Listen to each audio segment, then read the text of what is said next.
Hii ni Dira Dunia kutoka idhaa ya Kiswahili ya BBC. Jina langu ni Hamida Abubakar. Taarifa yetu kwa usiku huu: Marekani na Iran zadai ushindi baada ya kutangaza kusitisha mapigano kwa wiki mbili, huku Israel ikisisitiza kwamba makubaliano hayo hayajumuishi vita vyake dhidi ya Hezbollah nchini Lebanon.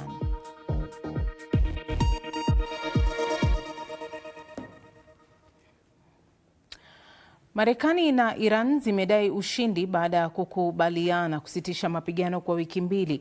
Makubaliano yalitangazwa kabla ya tarehe ya mwisho iliyowekwa na Rais wa Marekani Donald Trump kwa Iran kufungua tena mlango wa bahari wa Hormuz au kizazi kizima cha Iran kiangamizwe. Raia wa Irani waliokusanyika katika mji mkuu wa Tehran wakibeba bendera na picha za kiongozi mkuu wa Iran Mujtaba Khamenei kufuatia tangazo hilo. Mwitikio wa kusitisha mapigano umekuwa na hisia mchanganyiko nchini Iran. Kuna utulivu kwa sasa kwamba mitambo ya umeme hayatashambuliwa, lakini wale wanaopinga utawala huo kwa sasa wamekasirika zaidi. Katika maoni yake ya hivi punde kwenye mitandao ya kijamii, Trump alisema hii ni siku kubwa kwa amani ya dunia, akiongeza kuwa makubaliano hayo yanaweza kuleta mwamko mpya katika eneo la Mashariki ya Kati. Hata hivyo, Iran imesema itafungua mlango wa bahari kwa wiki mbili chini ya udhibiti wa jeshi lake, mpango ulio na ajenda 10 za kusitisha mapigano kwa masharti. Kulingana na vyombo vya habari vya serikali ya Iran, unajumuisha yafuatayo: kukomesha kabisa vita, kufungua tena mlango wa bahari wa Hormuz, malipo ya fidia na ujenzi mpya kwa Iran, kujitolea kikamilifu kuondoa vikwazo vyote dhidi ya Iran, huku Iran ikiahidi kikamilifu kutofuata ama kutotafuta kumiliki silaha zozote za nyuklia. Usitishaji huo wa mapigano umekaribishwa na nchi nyingi kote ulimwenguni. Waziri Mkuu wa Pakistan Shehbaz Sharif, ambaye ni mpatanishi mkuu katika vita hivyo, amesema pande zote mbili zilishiriki kwa njia ya kujenga, kuendeleza amani na utulivu. Taifa la Saudi Arabia limesema linaunga mkono juhudi za kufikia makubaliano ya kudumu. Wizara ya mambo ya nje ya Saudi Arabia imesema ufalme huo unaunga mkono makubaliano ya kudumu ambayo yanafanikisha usalama na utulivu na kushughulikia masuala yote ambayo yamesababisha ukosefu wa utulivu na ukosefu wa usalama kwa miongo kadhaa.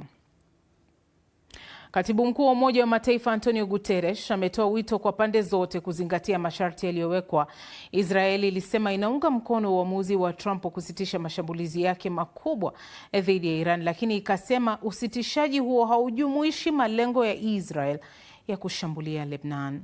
Wakati huo huo, Kuwait na UAE zimeendelea kukabiliana na ndege zisizo na rubani na makombora yaliyorushwa kutoka Iran licha ya kusitisha mapigano.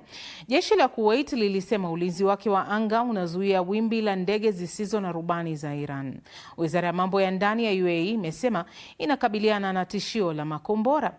Wataalam wanaonya kwamba vikwazo vikubwa vimesalia katika kufikia amani ya kudumu eneo la Mashariki ya Kati, huku Iran ikidai fidia na kuondolewa kwa vikwazo vya Marekani.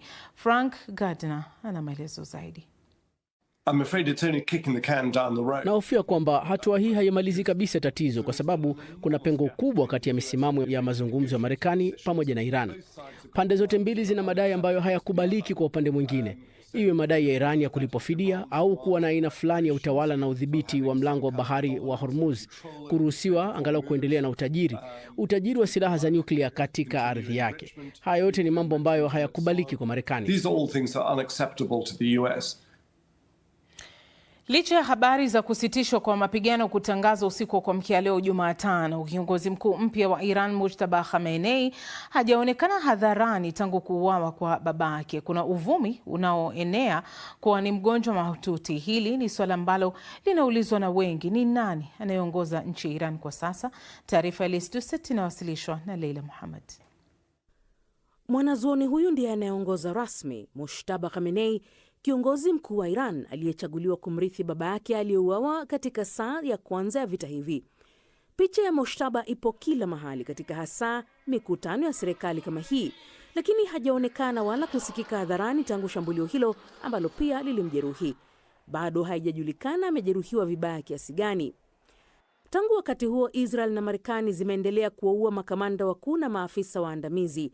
Wale waliohapa waliowekwa alama nyekundu sasa wameuawa, na Iran imeendelea kuwabadilisha katika mfumo ulioundwa kukabiliana na mshtuko wa viongozi hao wa kijeshi kuuawa.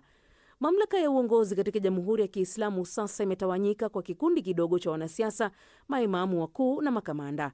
Mtu ambaye ni miongoni mwa wenye nguvu zaidi ni Ahmed Vahidi, mkuu mpya wa jeshi la walinzi wa mapinduzi ya Kiislamu IRGC. Alichukua nafasi hiyo baada ya mtangulizi wake kuuawa.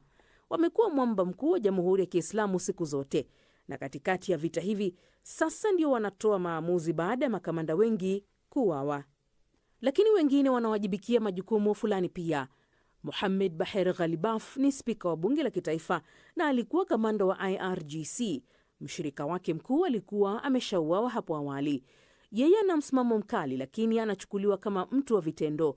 Na rais aliyechaguliwa Masoud Pezeshkian, yeye ni mwanasiasa wa wastani katika mfumo huu, hana mamlaka ya kweli, lakini amekuwa kiunganishi katika juhudi nyingi za upatanishi ili kuzuia maafisa zaidi kuuawa.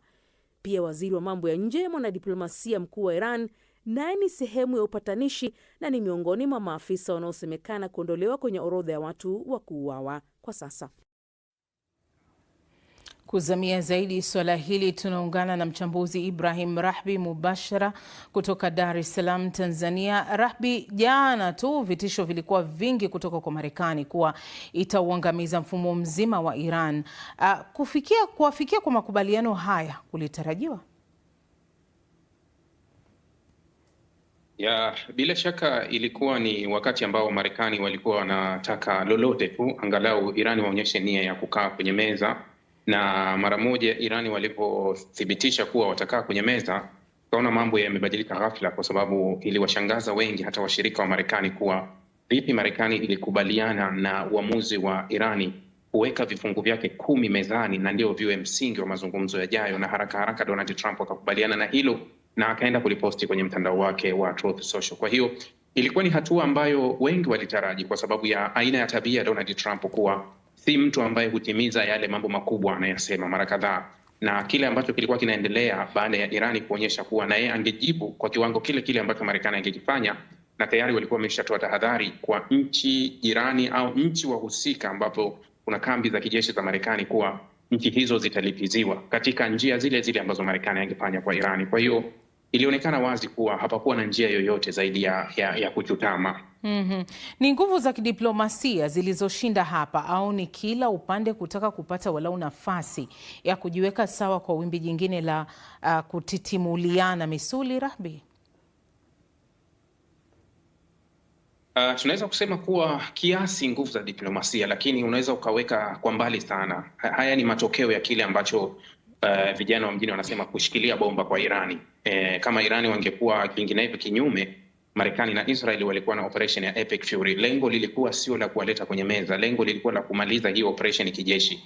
Sasa hesabu za kijeshi tu kuwa hazikwenda sawa, ndio maana wakataka sasa angalau watoke kwa njia ya mezani ili watafute ushindi wa nje ya uwanja, lakini ingekuwa vinginevyo kinyume chake. Yote hii unaweza kusema kuwa ni nguvu ya Irani ndio imesababisha haya yafike hapa, mpaka kutaka kurudi tena kwenye mazungumzo ambayo tayari walishazungumza sana huko nyuma na yakashindikana kufikiwa. Hivi sasa tunaona sasa kama diplomasia inachukua nafasi yake, lakini kwa kiwango fulani. Tahadhari ni nyingi kwa pande zote. Sasa kuna hili swala, Rahbi, Marekani imesema sharti Irani isitishe urutubishaji wa madini ya urani. Ikumbuke kwamba kiini cha haya yote ni mpango wa kinyuklia wa Iran. Hili litakuwaje? Nadhani limekuwa wazi sana hata katika vifungu 10 ambavyo Trump alithibitisha kuvipokea, hili swala lilikuwepo.